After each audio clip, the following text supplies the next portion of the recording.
हरे कृष्णा। आप सभी भक्तों को इंदिरा एकादशी की हार्दिक शुभकामनाएं। भक्तों, इंदिरा एकादशी पितृ पक्ष के दौरान आती है और इसका विशेष महत्व पितरों की तृप्ति और मुक्ति से जुड़ा हुआ है। इस दिन व्रत पूजन करने से पितरों को स्वर्ग की प्राप्ति होती है। अब अगर इस दिन श्रीमद् भगवत गीता का अध्याय सुना जाए तो उसका फल कई गुना बढ़ जाता है, क्योंकि गीता में आत्मा, पूर्ण जन्म, कर्म, मोक्ष और भगवान की शरण गति का अद्भुत रहस्य बताया गया है। इस दिन गीता श्रवण से जो पुण्य मिलता है वह पितरों को अर्पित करने पर उन्हें उच्च लोकों की प्राप्ति कराता है। इंदिरा एकादशी के उपवास से पाप मिटते हैं और गीता सुनने से जन्म जन्मांतर के बंधन टूटते हैं। गीता के अध्याय आत्मा को परमात्मा से जोड़ते हैं, जिससे जीव पितृऋण और बंधनों से मुक्त होकर मोक्ष की ओर अग्रसर होता है। तो प्रेम से बोलिए ओम नमो भगवते वासुदेवाय। तो आइए शुरू करते हैं। भगवान ने कहा, हे अर्जुन, अब मैं तुझे ईर्ष्या न करने के लिए इस परम गोपनीय ज्ञान को अनुभव सहित करता हूँ, जिसको जानकर तू इस दुख रूपी संसार से मुक्त हो सकेगा। यह ज्ञान सभी विद्याओं का राजा, सभी गोपनीयों से भी अति गोपनीय, परम पवित्र, परम श्रेष्ठ है। यह ज्ञान धर्म के अनुसार सुखपूर्वक कर्तव्य कर्म के द्वारा अविनाशी परमात्मा का प्रत्यक्ष अनुभव कराने वाला है। हे परंतर, इस धर्म के प्रति श्रद्धा न रखने वाले मनुष्य मुझे न प्राप्त होकर जन्म मृत्यु रूपी मार्ग से इस संसार में आते जाते रहते हैं। मेरे कारण ही यह सारा संसार दिखाई देता है और मैं ही इस संपूर्ण जगत में अदृश्य शक्ति रूप में सभी जगह स्थित हूँ। सभी प्राणी मुझ में ही स्थित है, परंतु मैं उनमें स्थित नहीं हूँ। हे अर्जुन, यह मेरी ऐश्वर्य पूर्ण योग शक्ति को देख। यह संपूर्ण सृष्टि मुझ में कभी स्थित नहीं रहती है, फिर भी मैं सभी प्राणियों का पालन पोषण करने वाला हूँ और सभी प्राणियों में शक्ति रूप में स्थित हूँ, परंतु मेरा आत्मा सभी प्राणियों में स्थित नहीं रहता है, क्योंकि मैं ही सृष्टि का मूल कारण हूँ। इस प्रकार सभी जगह बहने वाली महान वायु सदैव आकाश में स्थिर रहती है, उसी प्रकार सभी प्राणी मुझ में स्थिर रहते हैं। हे कुंती पुत्र, कल्प के अंत में सभी प्राणी मेरे प्रकृतिक में प्रवेश करके विलीन हो जाते हैं और अगले कल्प के आरंभ में उनको अपनी इच्छा शक्ति से फिर उत्पन्न करता हूँ। 84 लाख योनियों में सभी प्राणी अपनी इच्छा शक्ति के कारण बार बार मेरी इच्छा शक्ति से विलीन उत्पन्न होते रहते हैं। यह सभी पूर्ण रूप से स्वतः मेरी इच्छा शक्ति के अधीन होते हैं। हे धनंजय, यह सभी कर्म मुझे बांध नहीं पाते, क्योंकि मैं उन कार्यों में बिना किसी फल की इच्छा से उदासीन भाव से स्थिर रहता हूँ। हे कुंती पुत्र, मेरी अक्षयता मैं मेरी भौतिक प्रकृति सभी चर तथा अचर जीव उत्पन्न और विनिष्ट करती रहती है। इसी कारण से यह संसार परिवर्तनशील है। मूर्ख मनुष्य मुझे अपने ही समान निष्कृष्ट शरीर आधार वाला समझते हैं, इसलिए वह सभी जीव आत्माओं का परम ईश्वर वाले मेरे स्वभाव को नहीं समझ पाते। ऐसे मनुष्य कभी न पूर्ण होने वाली आशा में, कभी न पूर्ण होने वाले कर्मों में और कभी न प्राप्त होने वाले ज्ञान में विशेष रूप से मोहग्रस्त हुए मेरी मोहने वाली भौतिक प्रकृति की ओर आकर्षित होकर निश्चित रूप से राक्षसी वृत्ति और असुरी स्वभाव धारण किए रहते हैं। हे पृथा पुत्र, मोह से मुक्त हुए महापुरुष देवीय स्वभाव को धारण करके मेरी शरण ग्रहण करते हैं और मुझको सभी जीव आत्माओं का उद्यम जानकर अनन्य भाव से मुझ अविनाशी का स्मरण करते हैं।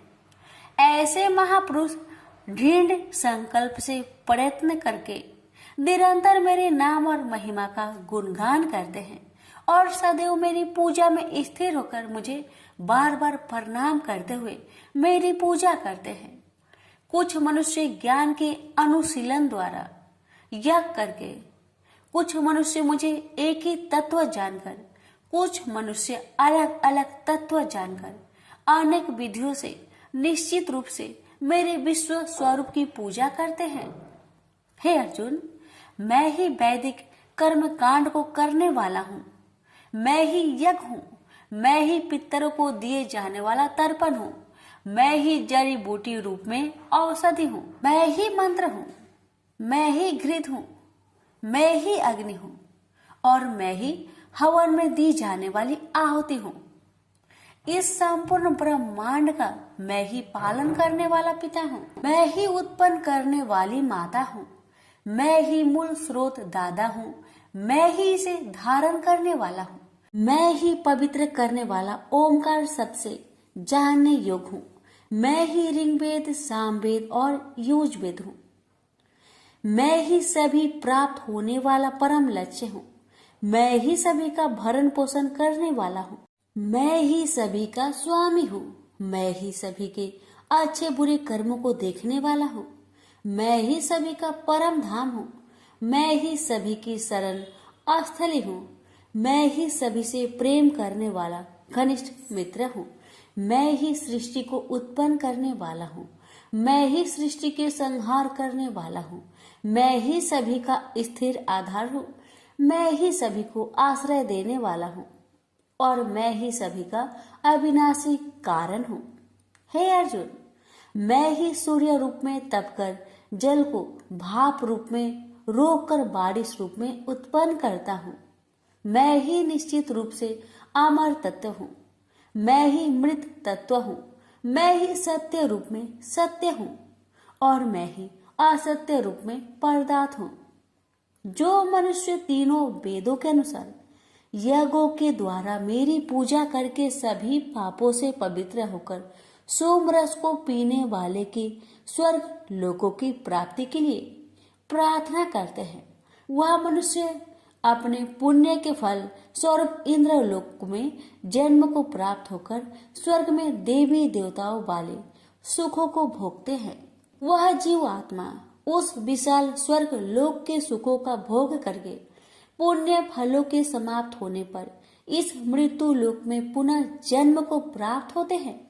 इस प्रकार तीनों वेदों के सिद्धांतों का पालन करके सांसारिक सुख की कामना वाले मनुष्य बार बार जन्म और मृत्यु को प्राप्त होते हैं।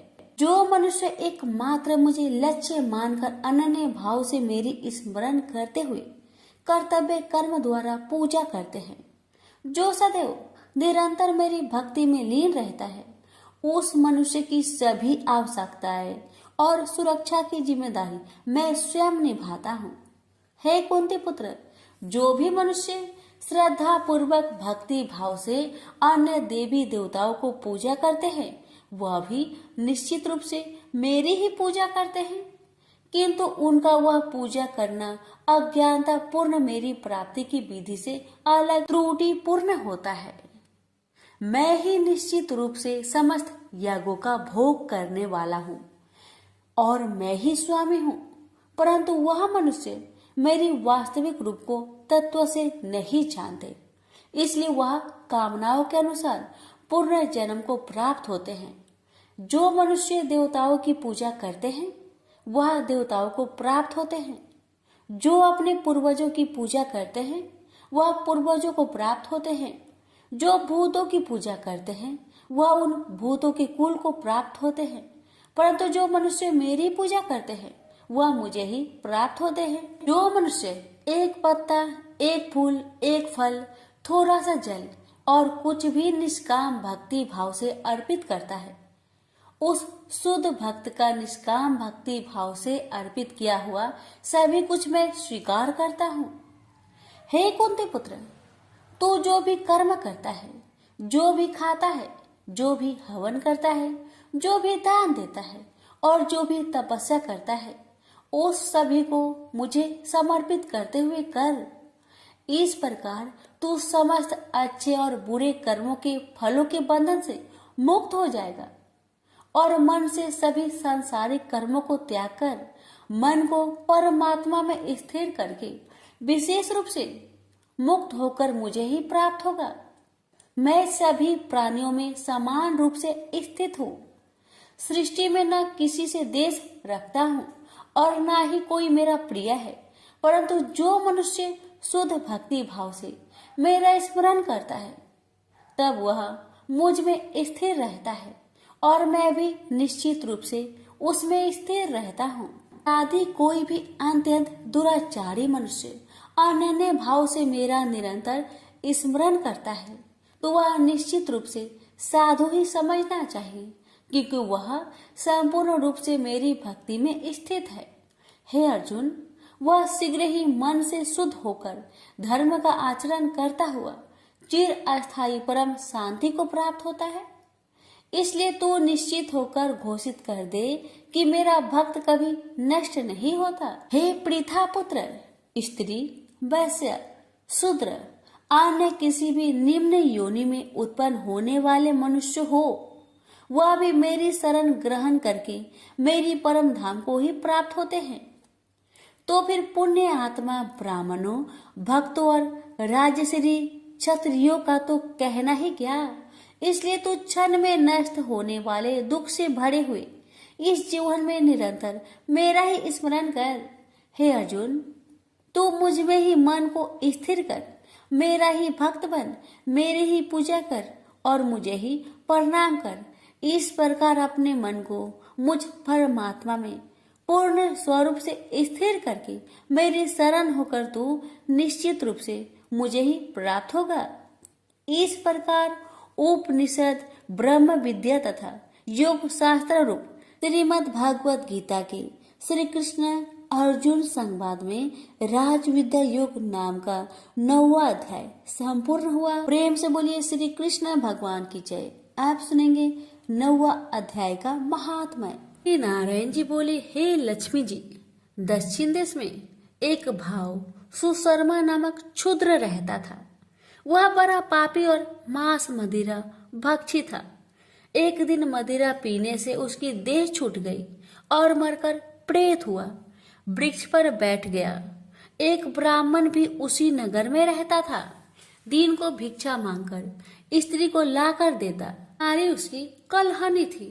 समय पाकर उन दोनों ने प्राण त्यागे और वह दोनों मरकर प्रेत हुए और वह भी उस वृक्ष के तले में आकर रहे। कुछ काल व्यतीत हुआ। तब एक दिन उसकी नारी पिचासनी ने कहा, पुरुष पिचास, तुमको कुछ पिछले जन्म की खबर है? तब पिचास ने कहा, तूने पिछले जन्म में क्या साधना की थी जिससे तुझे खबर है? तब उस पिचास ने कहा, मैंने पिछले जन्म में एक ब्राह्मण से आध्यात्मिक कर्म सुना था। तब फिर पिचासनी ने कहा, तूने और कौन सी साधना की थी तथा वह ब्राह्मण कौन था और वह आध्यात्मिक कर्म कौन सा है जिसके सुनने से तुझे पिछले जन्म की खबर है? पिचास ने कहा, मैंने और कुछ पुण्य किया, केवल गीता जी का श्लोक श्रवण किया। उसका प्रयोजन यह है कि एक समय अर्जुन ने श्री कृष्ण से 3 बातें पूछी थी जो गीता जी की 9वें अध्याय में लिखी है। वह तीनों बातें पिचासनी ने पिचास से श्रवण करी। इन बातों के सुनते ही एक और प्रेत उस वृक्ष से निकला। उसने कहा, अरे पिचासनी, यह 3 बातें फिर से कहो जो अभी सुना रही थी। पिचासनी ने कहा, तू कौन है? मैं तुझे नहीं जानती। मैं अपने पति से पूछती हूँ वह कर्म कौन था जिससे पिछले जन्म की बातें याद रही।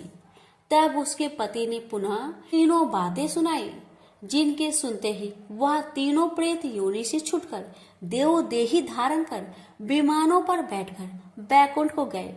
श्री भगवान जी बोले, हे लक्ष्मी, यह 9वें अध्याय का महात्म्य है। प्रेम से बोलिए लक्ष्मी नारायण की जय।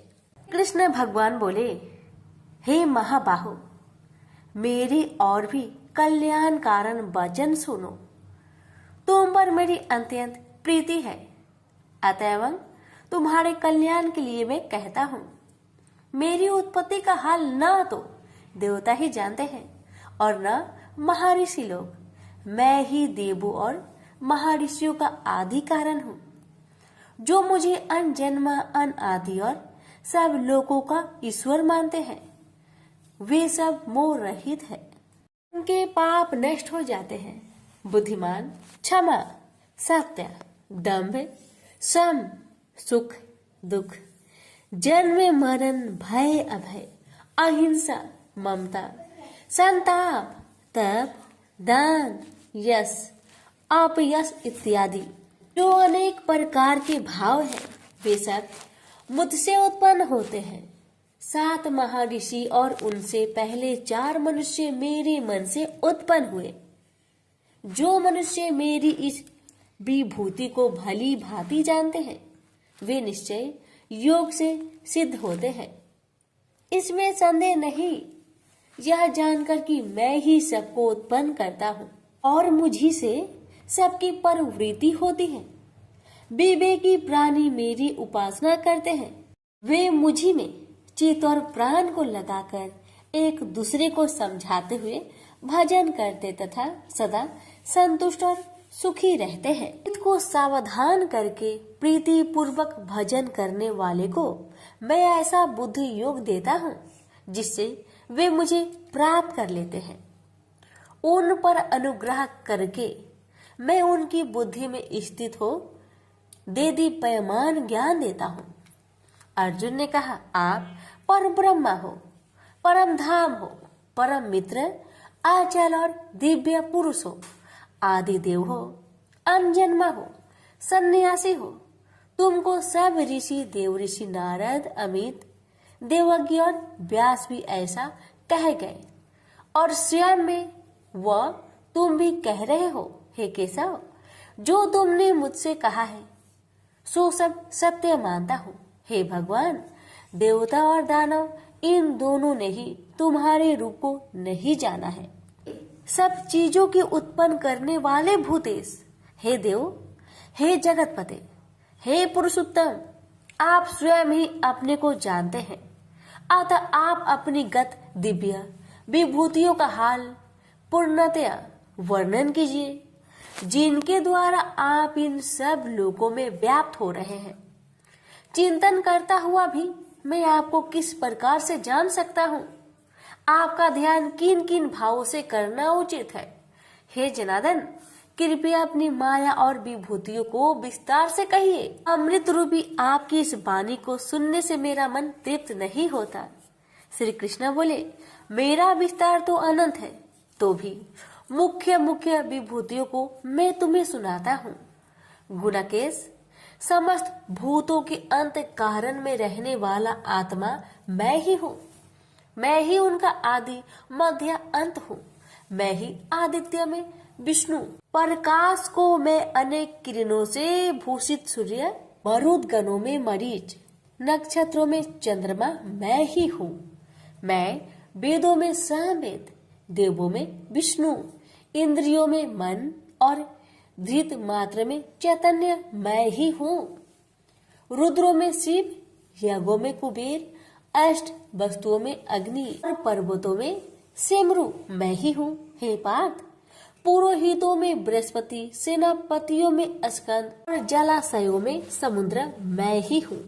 मैं महर्षियों में भृगुबानी हूँ, अक्षरों में ओंकार, यज्ञों में जप, यज्ञों और स्वथवारों में हिमालय मैं ही हूँ।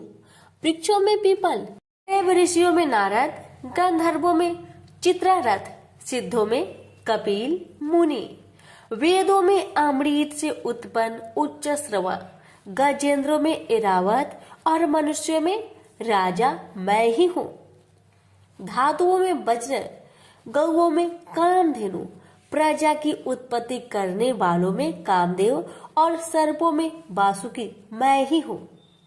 नागों में शेषनाग, जलचरों में वरुण, पितरों में आर्यमा और शासन करने वालों में यमराज मैं ही हूँ। शुद्ध करने वालों में वायु, शस्त्रधारियों में राम, नदियों में गंगा मैं ही हूँ। हे अर्जुन, मैं सब प्राणियों का आदि अंत, विद्याओं में आध्यात्म विद्या और वाद विवादों में वाद मैं ही हूँ। अक्षरों में ओमकार में दंड, अक्षय कोक और 4 मुख वाला ब्रह्म भी मैं ही हूँ।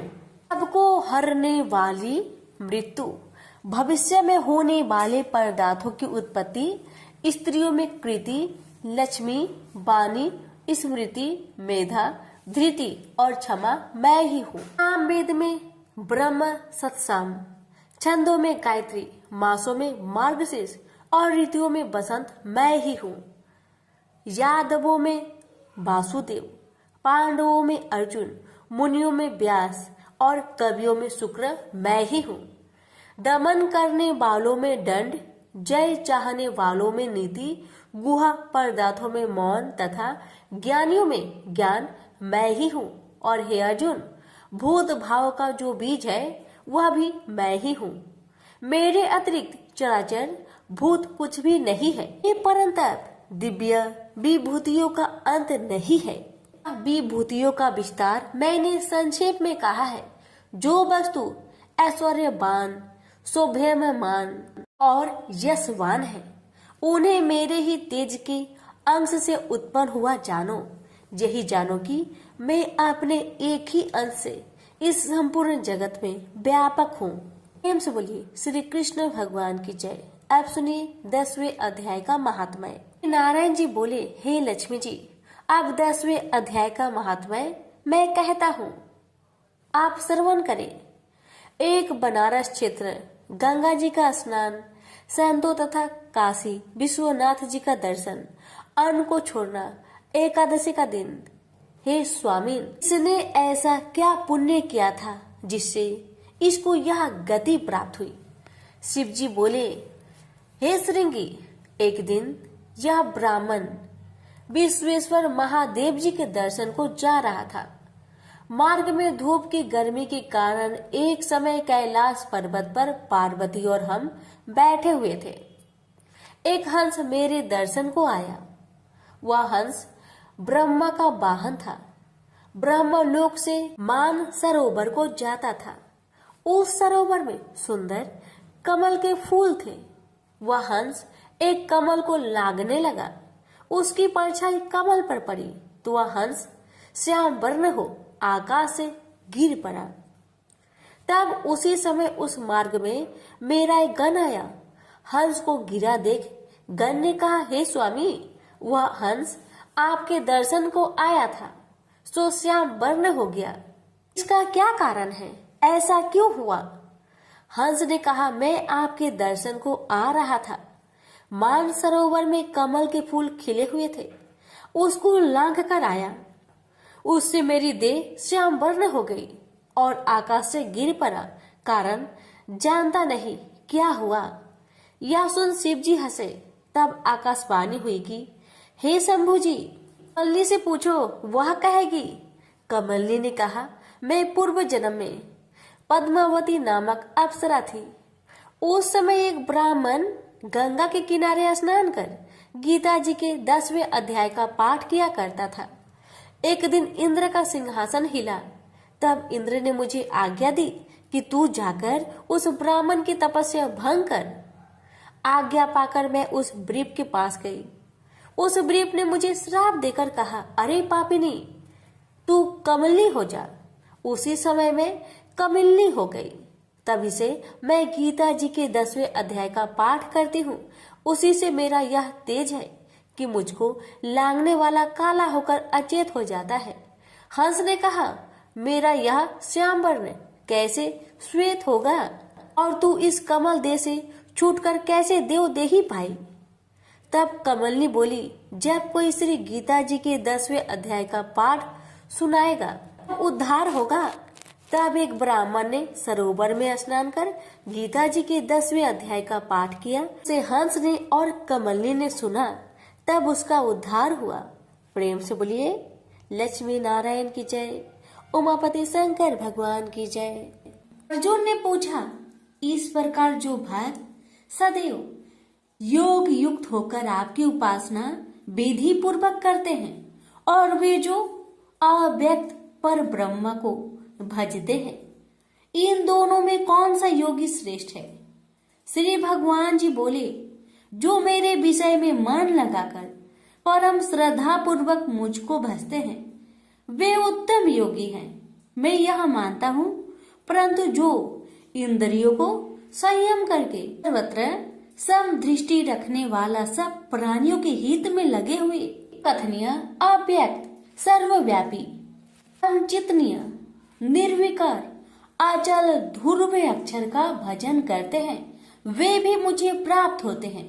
अव्यक्त में मैं जिनका चित्त आसक्त है वह कष्ट अधिक पाते हैं, क्योंकि अव्यक्त गति के प्राणी कष्ट पाते हैं। हे पार्थ, जो प्राणी अपने सब कर्मों को अर्पण करके मेरी शरण में आकर अनन्य भक्ति से मेरा ध्यान करते हैं और पूजते हैं, उन शरण में आए हुए भक्तों को मैं थोड़े समय में ही मृत्यु संचार से उद्धार कर देता हूँ। मुझ में ही मन रखो, मुझ में ही बुद्धि रखो, तब तुम मुझ में ही निवास करोगे, इसमें कुछ संदेह नहीं।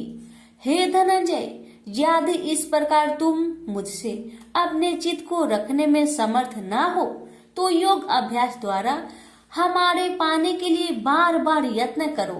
यदि अभ्यास भी ना हो सके तो मेरे उद्देश्य से व्रत आदि ही करो।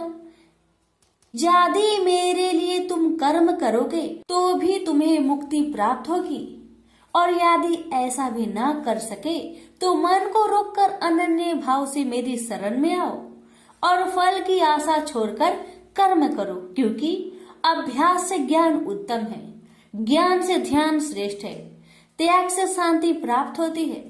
जो किसी से द्वेष नहीं करता सबका मित्र है, दयाधारी है, ममता और अहंकार जिसमें नहीं है, सुख दुख को जो समान जानता है, क्षमावान है, संतोषी है, स्थिर चित्त से इंद्रियों को बस में रखता है, दृढ़ निश्चयवान है, मुझ में अपने मन और बुद्धि को लगाए हुए है, ऐसा मेरा भक्त मुझे प्रिय है, जिसे न लोगों का भय है न लोगों से डरता है।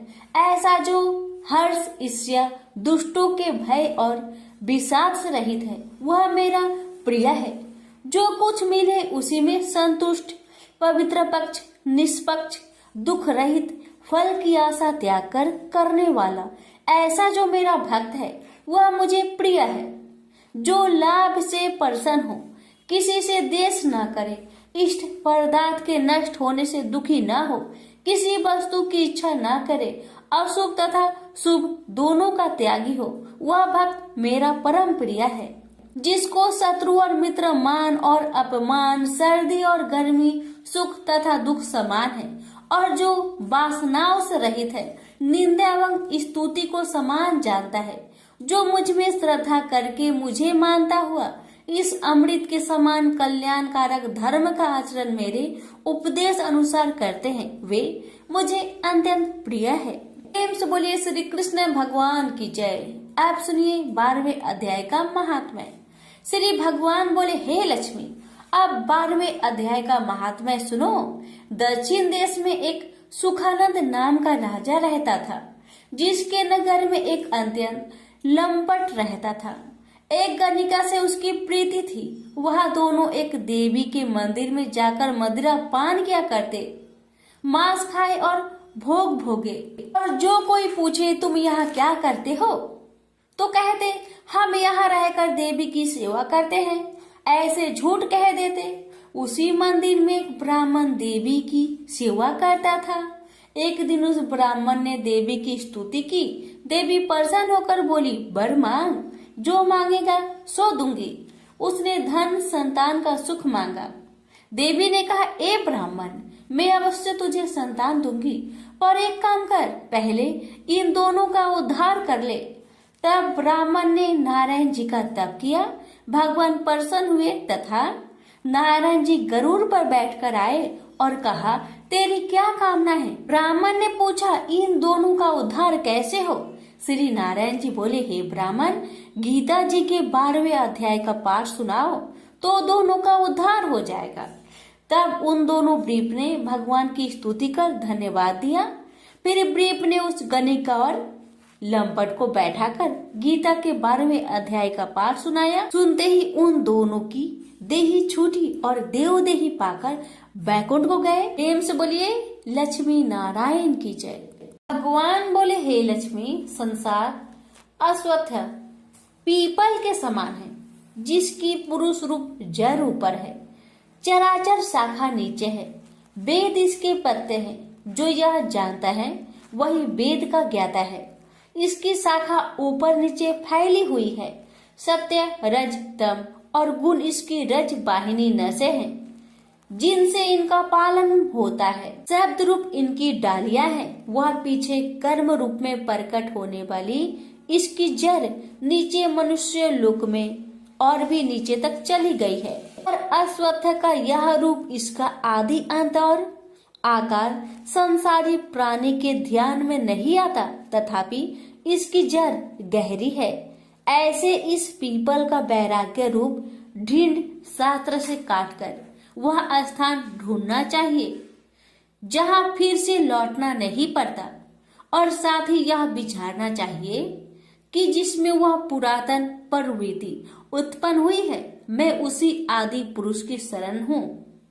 अहंकार और मोह रहित, संग दोष को जीतने वाले, आत्मज्ञान से निरत, सब कामनाओं से दूर, सुख दुख नामक दंड पदार्थों से युक्त ऐसे ज्ञानी पुरुष शाश्वत पद को पाते हैं। जैसे सूर्य, चंद्र या अग्नि प्रकाशित नहीं करते, वहाँ मेरा परम धाम है, वहाँ जाकर लौटना नहीं होता। मेरा सनातन अंश इस जीव लोक में जीव का रूप धरकर प्रकृति में स्थिर है। पांचों इंद्रियों और छठे मन को उससे छुड़ाता है, जैसे वायु पुष्प आदि की गंध को दूसरे स्थान में ले जाती है। इसी प्रकार यह देह स्वामी शरीर धारण करने के बाद जब उसका परित्याग करता है, तब इंद्रियों और मन को साथ ले जाता है।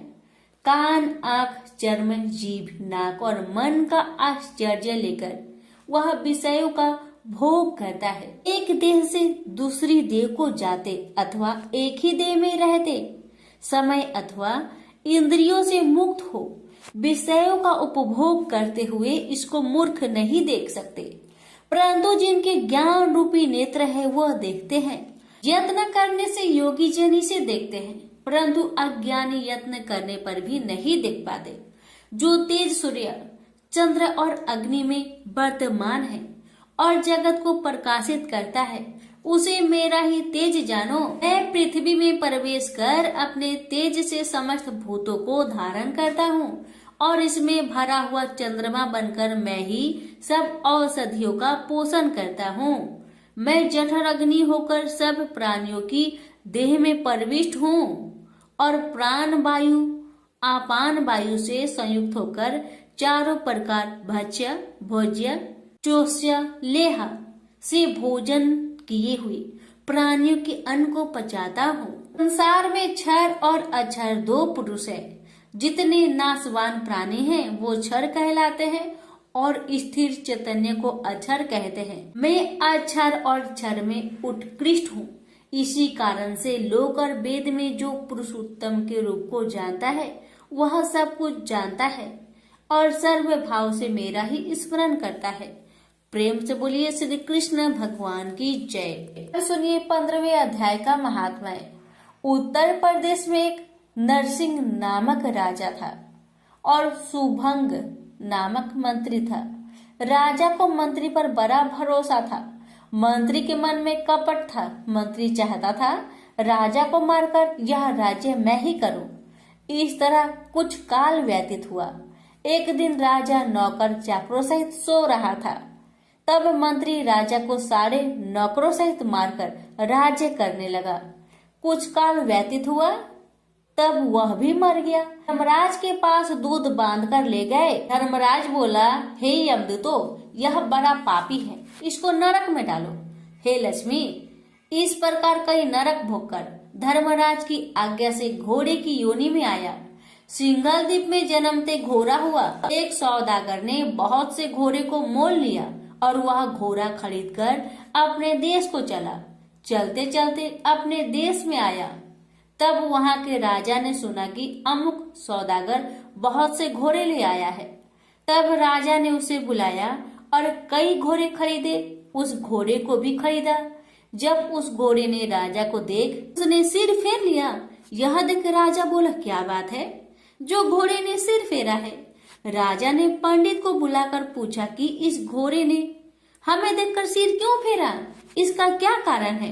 पंडित ने कहा, राजन, इस घोड़े ने तुमको सिर नवाया है। राजा ने कहा, यह बात नहीं है। कई दिन पीछे राजा शिकार खेलने को उसी घोड़े पर सवारी करके गया।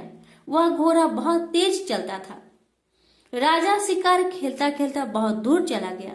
उसी दिन राजा ने जाते ही शिकार मारा। राजा बहुत प्रसन्न हुआ। दोपहरी की गर्मी के कारण राजा को प्यास लगी। तब राजा ने वन में एक साधु को कुटिया में बैठे देखा। तालाब से जल भरा हुआ था।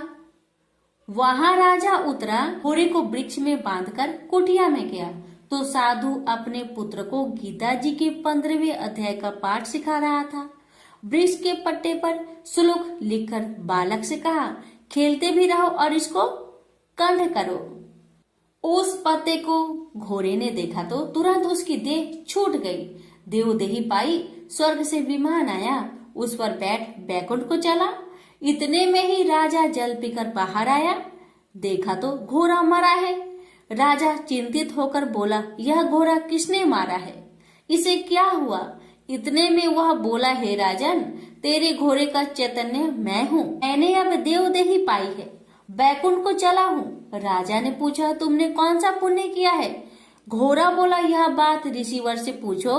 राजा ने मुनीश्वर से पूछा। मुनि बोला, हे राजन, गीता जी का श्लोक लिखा हुआ पत्ता इसके आगे पड़ा है। घोड़े ने यह अक्षर देखे हैं, इस कारण घोड़े की सदगति हुई है। श्री नारायण जी बोले, हे लक्ष्मी, यह गीता के 15वें अध्याय का महात्म्य मैंने तुमको सुनाया। प्रेम से बोलिए लक्ष्मी नारायण की जय। अर्जुन ने पूछा, हे केशव, मैं संन्यास एवं त्याग के तत्व पृथक पृथक जानने की इच्छा करता हूँ। श्री कृष्ण बोले, हे पार्थ, कामना वाले कर्मों के त्याग को ज्ञानी लोग संन्यास मानते हैं और अज्ञानी पुरुष फल के त्याग को त्याग कहते हैं। कोई पंडित कर्म को दोष युक्त जानकर त्यागना ठीक कहते हैं। कोई यज्ञ, दान, तप आदि कर्मों को छोड़ने योग्य बताते हैं। हे भारत, त्याग के विषय में मेरा ऐसा मत है कि त्याग 3 प्रकार के हैं। यज्ञ, दान, तप आदि कर्मों को नहीं त्यागना चाहिए।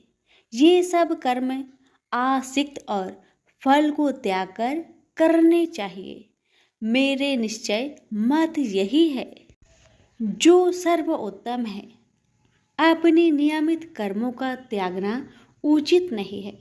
यह मोहवश ऐसा किया जाए तो वह तामस त्याग है, कर्म दुखप्रद है। यह विचार कर एवं शरीर के कलेश के भय से जो त्याग करता है उसे त्याग का फल नहीं मिलता। यह राजस त्याग कहलाता है। हे अर्जुन, अपना नियमित कर्म अवश्य करने योग्य है। फल तथा आसक्त को त्याग कर जो कर्म किया जाता है वह सात्विक कर्म है। जो दुखदायक कर्म से द्वेष नहीं करता तथा सुखदायक कर्म से प्रीति नहीं करता वह त्यागी, सत्यशील, बुद्धिमान तथा मुक्ति की योग्य है। देहधारी संपूर्ण कर्मों का त्याग नहीं कर सकता। कर्म का फल त्याग कर कर्म करने वाला त्यागी है। कर्मफल 3 प्रकार के हैं, अनिष्ट, इष्ट एवं मित्र। जो त्याग नहीं करते उनको ये मरने के बाद मिलते हैं और त्यागियों को नहीं मिलते। हे महाबाहो, संपूर्ण कर्मों की सिद्धि के लिए 5 प्रकार सांख्य शास्त्र में कहे हैं, उनको सुनो। शरीर कर्ता, साधन, पृथक पृथक चेष्टाएं और देव शरीर, वाणी एवं मन से जो भला बुरा कार्य किया जाता है उसके ये 5 कारण हैं। वह दुर्मति कुछ नहीं जानता जिसको यह अहंकार नहीं है कि मैं करता हूँ, और जिसकी बुद्धि कर्मों में लिप्त नहीं है वह मनुष्य प्राणियों को मारकर भी उनको नहीं मारता और उनमें नहीं बंधता। ज्ञान, गृह और ज्ञाता ये 3 ही कर्मों के प्रेरक है। कारण, कर्म और कर्ता ये 3 कर्म के साधन हैं। सांख्य शास्त्र में ज्ञान, कर्म और कर्ता ये सत्वादिक गुण के भेद 3 प्रकार के हैं। इनको भी सुनो। जब भिन्न भिन्न प्राणियों में एक अविनाशी अविभक्त सत्ता जो दिखता है वह ज्ञान सात्विक कहलाता है। जिस ज्ञान से प्राणियों में नाना प्रकार की सत्ता दिखाई देती है उसको राजस ज्ञान जानो।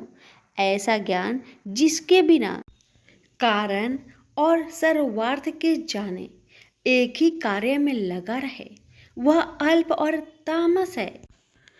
फल की इच्छा ना करके जो नित्य कर्म संग देश को त्याग कर किया जाता है, जो फल की इच्छा एवं अहंकार से बड़े यत्न से किया जाता है वह राजस कर्म है। जो कर्म परिमाण धन का खर्च दूसरे की पीड़ा और अपना पुरुषार्थ न जानकर मोहबस किया जाता है वह तामस कर्म कहलाता है। संग से रहित अहंकार, धैर्य और उत्साह युक्त सिद्ध व असिद्धि में समान रहता है वह सात्विक कर्म कहलाता है। गुण की तरह बुद्धि और धर्म के इनके भी 3 भेद है, सुनो। जो बुद्धि पर वृत्ति, निवृत्ति, कर्तव्य, अकर्तव्य, भय, अभय और बंधन मोक्ष को जानता है वह सात्विकी है। हे पार्थ, जिससे धर्म अधर्म और कर्तव्य अकर्तव्य का ठीक निश्चय नहीं होता वह राजसी है। जिस अज्ञान से ढकी बुद्धि करके मनुष्य अधर्म को धर्म मानता है वह तामसी है। जो कथा प्रसंग से फल की इच्छा करता है, जो धर्म अर्थ काम को धारण करता है वह राजसी वृत्ति है। जो मूर्ख, निंद्रा, भय, शोक, विषाद एवं मद को नहीं त्यागता वह तामसी वृत्ति है। अब 3 प्रकार के सुखों को सुनो। जिसका योगाभ्यास में चित रहता है उसके दुख का अंत हो जाता है। सुख सात्विक है। आरंभ में विष के समान और अंत में अमृत के तुल्य होता है। सुख आरंभ में अमृत तुल्य, अंत में विष के तुल्य विषयों और इंद्रियों के संयोग से होता है। उसे राजसी सुख कहते हैं। जो सुख आदि और अंत दोनों में मनुष्य को मोह में फंसाता है और जो आलस्य तथा प्रमोद से उत्पन्न होता है वह तामस सुख है। सम, दम, तप, पवित्रता, क्षमा, नम्रता, ज्ञान, अनुभव और परलोक में श्रद्धा ये ब्राह्मणों के स्वाभाविक सिद्ध कर्म है। बहादुरी, तेजस्विता, धैर्य, चतुराई, युद्ध, स्थिरता, उदारता और प्रभुता ये क्षत्रिय के स्वाभाविक कर्म हैं। खेती, गोरक्षा स्वाभाविक कर्म हैं। जो लोग अपने अपने गुणों और प्रवृत्तियों के अनुसार कर्म करते हैं उनको सिद्धि प्राप्त होती है, और जिसने सब जगत का विस्तार किया है उस ईश्वर को अपने कार्य के द्वारा आराधना करके मनुष्य सिद्धि को पाता है। दूसरे उत्तम कर्म से अपना नीच कर्म ही श्रेष्ठ है। सर्वत्र आसक्त को छोड़ने वाला आत्मा जीतने वाला इच्छा रहित मनुष्य संन्यास के द्वारा सर्व कर्म निवृत्ति रूप परम सिद्धि को पाता है। वह फिर कैसे ब्रह्म को प्राप्त होता है? सो मुझसे सुनो, यही इस ज्ञान की परानिष्ठा है। शुद्ध बुद्धि से युक्त होकर धृति द्वारा इस मन को बस में लगाकर शब्द आदि विषयों को छोड़कर राग देश से रहित होकर एकांत में रहने वाला, मीताहारी, वाणी और मन को जीतने वाला, नित्य ध्यान युक्त और वैराग्य, अहंकार, बल, घमंड, काम, क्रोध तथा परिग्रह छोड़कर ममताहीन और शांत मनुष्य ब्रह्म भाव के योग होता है। व्रत को प्राप्त हुआ पुरुष दत्तचित होकर सुख व अभिलाषा को नहीं करता है। जीवन मात्र में समदर्शी होकर मुझमें परम भक्ति पाता है। इस प्रकार ज्ञानी सदैव मुझमें निवास करने वाले सब कर्मों को भोग करता हुआ मेरे अनुग्रह से अविनाशी सनातन मोक्षप्रद को प्राप्त होता है। तत्पश्चात तत्व से मुझे जानकर फिर मन मुझ में ही प्रवेश करता है। सावधानी से अपना मन मुझ में स्थिर कर और सब कर्मों को मुझ में अर्पण कर बुद्धि योग के आश्रय से निरंतर अपने चित्त को मुझ में लगाओ। मेरे में चित्त लगाकर मेरी कृपा से दुर्गम कष्टों से तर जाओगे। यदि अहंकार से मेरी बात सुनोगे तो नष्ट हो जाओगे। यदि अहंकार का आश्रय लेकर युद्ध नहीं करूंगा ऐसा मानते हो तो यह तुम्हारा निश्चय झूठा है, क्योंकि स्वभाव तुम्हें युद्ध करवाएगा।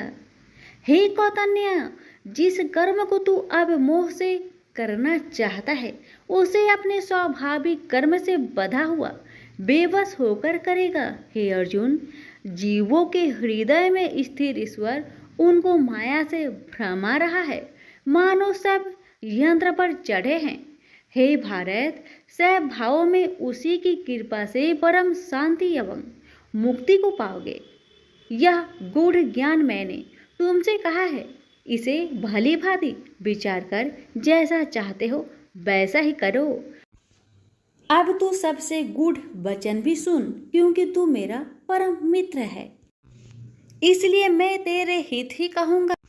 मेरे में मन लगाओ, मेरे ही भक्त हो, मेरे ही यज्ञ करो और मेरा ही नाम जपो। सब धर्मों को छोड़कर मेरी शरण में आओ, मैं तुम्हें सब पापों से छुड़ा दूंगा। यह मेरा रहस्य ऐसे पुरुष जो तप ना करता हो, मेरा भक्त ना हो, कभी भी नहीं कहना चाहिए। जो इस परम गुप्त ज्ञान को मेरे भक्तों में प्रकट करेगा वही मेरी परम भक्ति को पाकर अंत में निश्चय ही मुझ में लीन हो जाएगा। इस धर्म संवाद को जो कोई पढ़ेगा उसे मैं समझूंगा कि उसने ज्ञान यज्ञ से मेरी पूजा की है। जो श्रद्धावान पुरुष दोष ढूंढे बिना इसको सुनेगा वह भी मुक्त होकर पुण्य आत्माओं को मिलने वाले शुभ लोक को प्राप्त होगा। हे पार्थ, तुमने एकाग्रचित्त से मेरे कहे हुए उपदेश को सुना या नहीं? हे धनंजय, तुम्हारा अज्ञान से उत्पन्न हुआ मोह नष्ट हुआ या नहीं? अर्जुन ने कहा, हे भगवान, आपकी कृपा से मेरा मोह नष्ट हो गया और स्मृति जागृत हुई है। अब मैं निसंदेह आपकी आज्ञा पर स्थिर हूँ और जैसा आपने कहा है मैं वैसा ही करूँगा।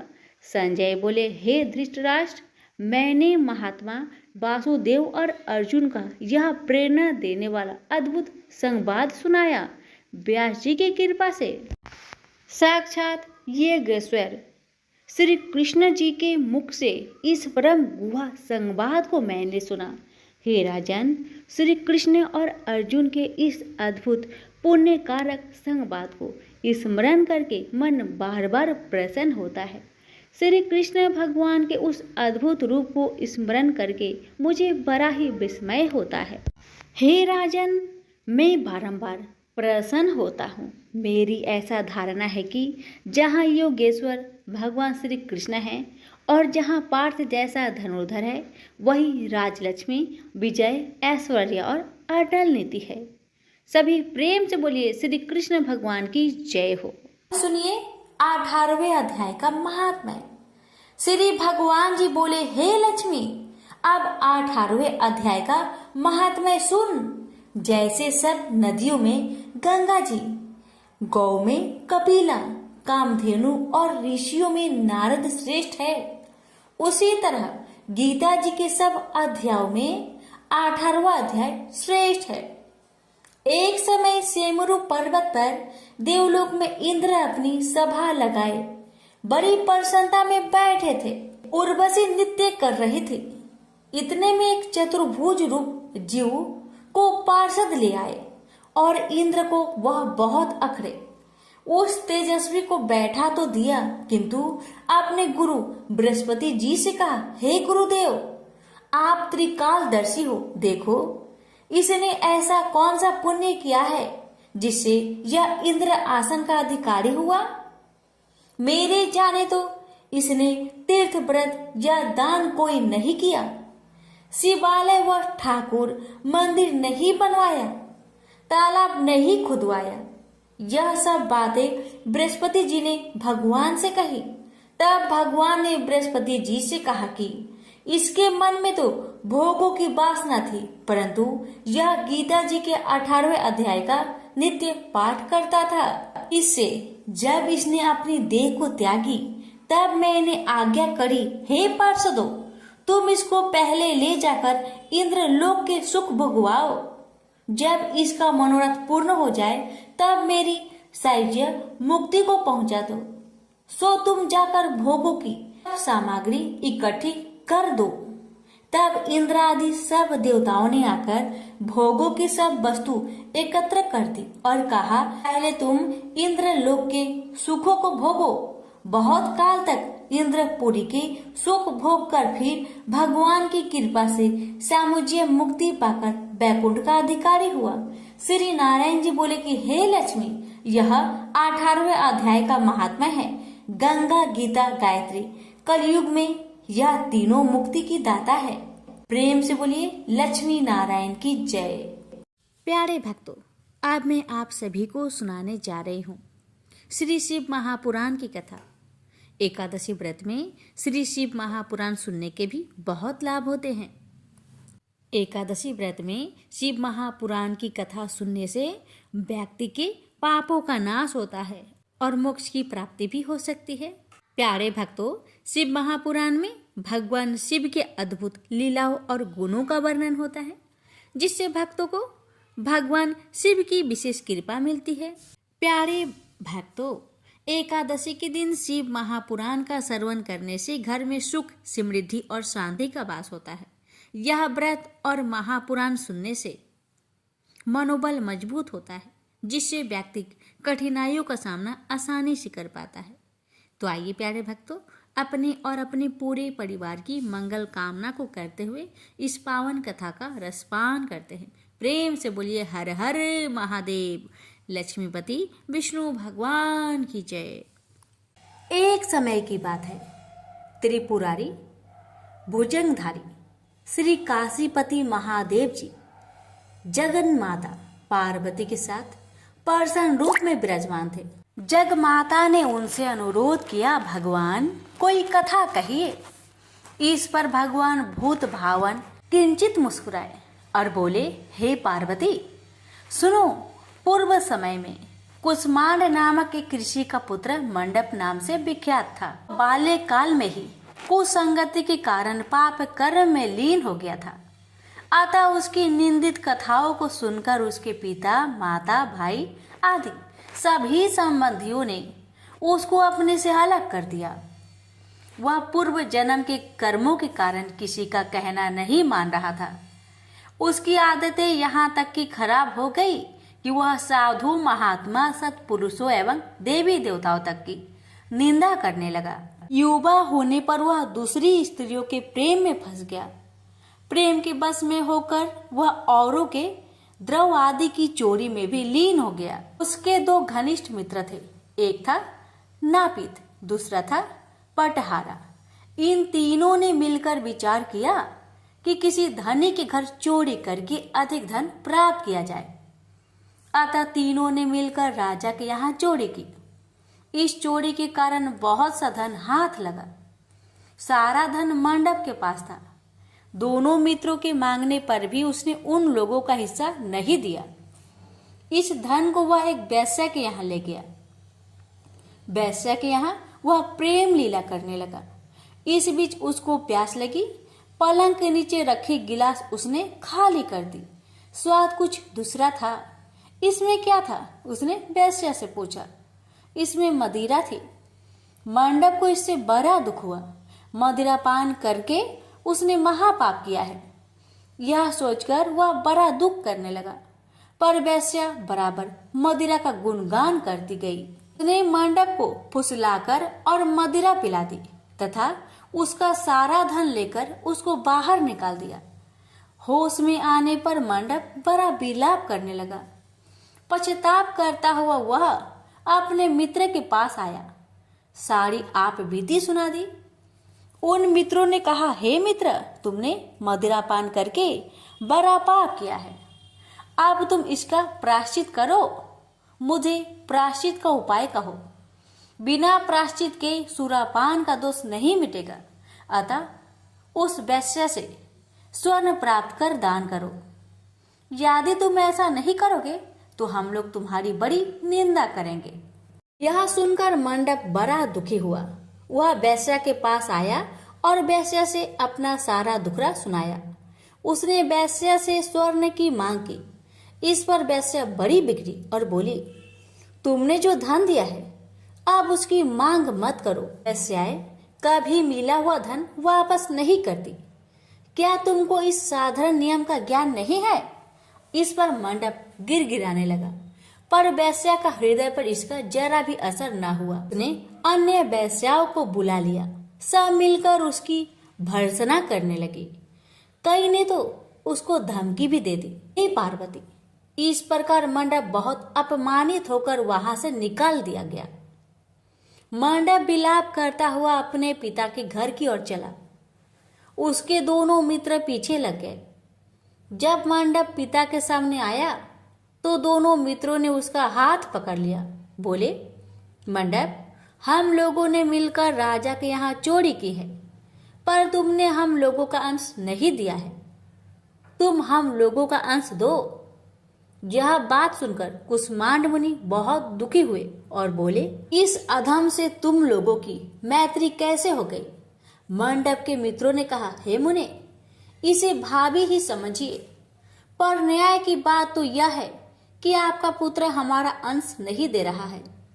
यह सारा धन लेकर एक वैश्या के यहाँ चला गया। उसने सारा धन ले लिया। वह वैश्या वाद विवाद में बड़ी चतुर है। वह धन वापस नहीं करेगी। अतः आप हमारा धन दिलवाइए, अन्यथा हम राज दरबार में गुहार करेंगे। इस पर कुष्मांड मुनि ने अपने पुत्र का हाथ पकड़ लिया। मुनि ने कहा, चलो मैं स्वयं राजा के पास चलता हूँ। न्याय प्रिय और धर्मात्मा राजा के दंड से पाप का नाश हो जाता है। पाप का प्रायश्चित न करने पर नरक यातना भोगनी पड़ती है। इस पर मंडप के मित्रों ने कहा, हे मुने, आप अपने पुत्र को हमारे हवाले कर दे। राज दरबार में आपका जाना ठीक नहीं है। हम लोग इससे निपट लेंगे। इस पर मुनि श्रेष्ठ ने कहा, हे अधम पुत्र, तुम इन लोगों के साथ जाकर राजदंड भोगकर प्रायश्चित करो। तुमने जो किया है बहुत बुरा किया है। आज से तुम मेरे पुत्र नहीं हो और मैं भी तुम्हारा कोई नहीं। जब तक तुम प्रायश्चित करके नहीं आओगे मैं तुम्हारा मुख नहीं देख सकता। मंडप के मित्र मंडप को अपने साथ ले गए। दूर एक घने जंगल में ले जाकर पहले तो उसकी खूब भर्त्सना की, फिर बाद में उसको पीटना शुरू किया। बेहद पीटने के कारण मंडप बेहोश होकर गिर पड़ा। उसके मित्रों ने समझा कि वह मर गया, अतः उसको मरा हुआ जानकर उसके मित्रगण उसे वहीं छोड़कर चले गए।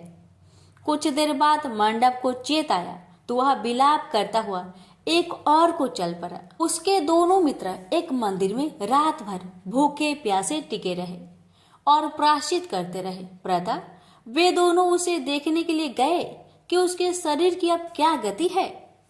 वहां मंडप को न पा उन दोनों को बड़ा आश्चर्य हुआ। फिर तो वे समझ गए कि मंडप मरा नहीं है, वह जीवित है और कहीं चला गया है। उस दिन शिव महात्म्य को जानने वाले लोग पंचकोशात्मक लिंग की प्रदक्षिणा कर रहे थे।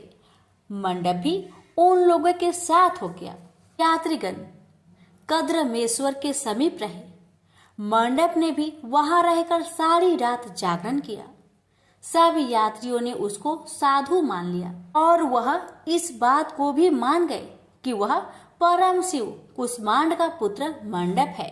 मंडप शिवव्रतधारी परम शिव साधु के रूप में मान लिया गया।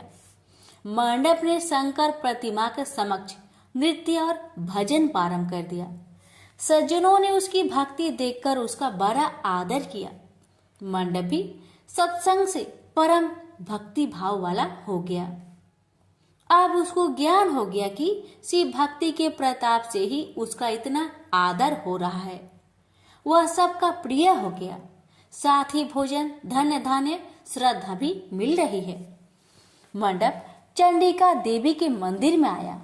वहां काशी के धार्मिक सज्जनों द्वारा भीम चंडी की पूजा हो रही थी। मंडप का वहां बड़ा आदर किया गया। रात्रि में मंडप ने क्षेत्र महात्म्य कहा और सुना। इसके बाद शिव भक्तों और विष्णु भक्तों ने मिलकर कीर्तन किया। मंडप ने इस नित्य कीर्तन में प्रमुख भाग लिया। इससे प्रसन्न हो सबने मंडप की भूरी भूरी प्रशंसा की। इस प्रकार मंडप का मन शिव में लग गया। हे पार्वती, इस प्रकार मंडप मेरे क्षेत्र की प्रदक्षिणा करने लगा। ब्रह्म हत्या, सुरापान और चौड़े कर्म आदि पापों से छुटकारा पाने के लिए मेरी स्तुति करने लगा। इस प्रकार की आराधना से वह सारे पापों से मुक्त हो गया। देहली विनायक में आकर मंडप जीवा की लोलुपता से मुक्त होकर केवल शिव शिव का उच्चारण करने लगा। उसकी साधना और भक्ति भाव को देखकर सर्वत्र उसका बड़ा आदर और मान सम्मान होने लगा। हे पार्वती, मंडप ने अन्न जल सब त्याग दिया और बार बार बिलाप कर कहने लगा कि ब्राह्मण शरीरधारी होकर भी मैंने स्वर्ण की चोरी की, साध्वी माता को ठगा, वेश्यागमन, सूरापान किया, ब्राह्मण शब्द का हनन किया। पश्चाताप से मंडप बेहाल हो गया। हे देवी, मंडप के मन में यह विचार आया कि मेरे क्षेत्र की प्रदक्षिणा करने से वह सारे पापों से मुक्त हो जाएगा। अतः वह काशी काशी शिव शंकर शिव शिव की रट लगाकर अपने पापों का प्रायश्चित करता हुआ मेरे क्षेत्र की परिक्रमा करने लगा। रामेश्वर लिंग में आकर उसने स्नान पूजन किया, सोमनाथ का पूजन किया, सीता और लक्ष्मण के साथ श्री राम जी का पूजन किया। पूजन और भक्ति भाव देखकर सर्वत्र उसकी प्रशंसा हुई। मंडप ने अन्न जल त्याग दिया था। तदनंतर वृषभ ध्वज में आकर स्नान देव पूजन किया। प्रातः काल वरुणा संगम में स्नान किया। मुझे पूछता हुआ वह मेरे मंदिर आया। उसने आकर बड़ा दान पुण्य किया। संतोष मंडप ने साष्टांग प्रणाम किया। वह अनेक महात्मा उपस्थित थे। हे पार्वती, मंडप सबके आगे हाथ जोड़कर खड़ा हो गया और पूछने लगा, हे महात्माओं, मैंने बड़े बड़े पाप किए हैं। आप लोग कृपया यह बतलाइए कि इन पापों से मेरा छुटकारा किस प्रकार होगा। सभी महात्माओं ने कहा, हे मंडप, तुम शिव शक्ति केशव के भक्त हो गए हो। पंचक्रोशमात्मक लिंग प्रदक्षिणा से और शिव कीर्तन से तुम्हारे सारे पाप नष्ट हो गए हैं। इस प्रकार सुन मंडप ने कहा, हे सदस्य गणों, पिताजी ने तो मुझको घर से निकाल दिया है।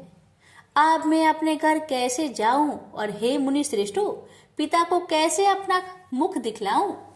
इस पर सबने कहा, अब तुम्हारे सारे पापों का प्रायश्चित हो गया है, तुम सहर्ष घर जा सकते हो। हे पार्वती, इस प्रकार मंडप अपने पिता के घर के सामने आया और शिव शिव शंभो शंभो महादेव महादेव का उच्चारण करने लगा। स्वर सुनकर कुष्मांड मुनि ने अपनी पत्नी से कहा, हे प्रिय, देखो तो कौन द्वार पर शिव का उच्चारण करता हुआ हमें परम सुख दे रहा है। शिव नाम की अमृत वर्षा कौन कर रहा है।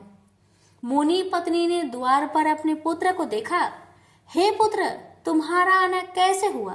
मंडप ने कहा, हे माता, आपको और पिताजी को महात्मागण बुला रहे हैं। यह सुनकर मंडप की माता अपने पति के पास आई और उनसे सारा वृत्तांत कहा। हे पूज्यवर, आपका पुत्र शिव का नाम रट्टा हुआ द्वार पर उपस्थित है। उसका कहना है कि प्रायश्चित करके वह पवित्र हो गया है। सदस्यगण आपको बुला रहे हैं, वे प्रायश्चित का प्रमाण देंगे। कुष्मांड मुनि दरवाजे पर आए। उन्होंने रुद्राक्षधारी शिव भक्त मंडप को देखा तुम क्यों आए हो? थोड़े से प्रायश्चित से बड़े पाप का नाश नहीं होता है। मंडप ने कहा, हे पिताजी, इसमें कोई संदेह नहीं है कि मैंने बड़े पाप किए हैं। इतना होने पर भी महात्मागण आपको बुला रहे हैं। मुनि अपनी पत्नी के साथ महात्माओं के पास आए। महात्माओं ने एक स्वर से कहा, हे मुनिवर, आपका पुत्र समस्त पापों से मुक्त हो गया है। कुसुमांड ऋषि ने पूछा, हे मुनि श्रेष्ठो, किस आधार पर आपकी दृष्टि में मेरा पुत्र पाप मुक्त हो गया है? इसने तो बड़े बड़े पाप किए हैं। महात्माओं ने कहा, हे मुनि, इस मुक्ति मंडप के स्वामी श्री भगवान विष्णु है, वही इसका उत्तर देंगे। महात्माओं ने विष्णु भगवान की स्तुति की। इस पर आकाशवाणी हुई, हे स्तुति करने वाले महात्माओं, यह महापापी मंडप जो कुसुमांड मुनि का पुत्र है, अब अपने पापों से मुक्त हो शुद्ध हो गया है। यह साधु संतों के साथ शिव शंकर के क्षेत्र की परिक्रमा कर चुका है। अब कुसुमांड मुनि इसे ग्रहण कर सकते हैं। इस प्रकार हे पार्वती, मंडप को कुसुमांड मुनि आदर पूर्वक अपने घर ले गए।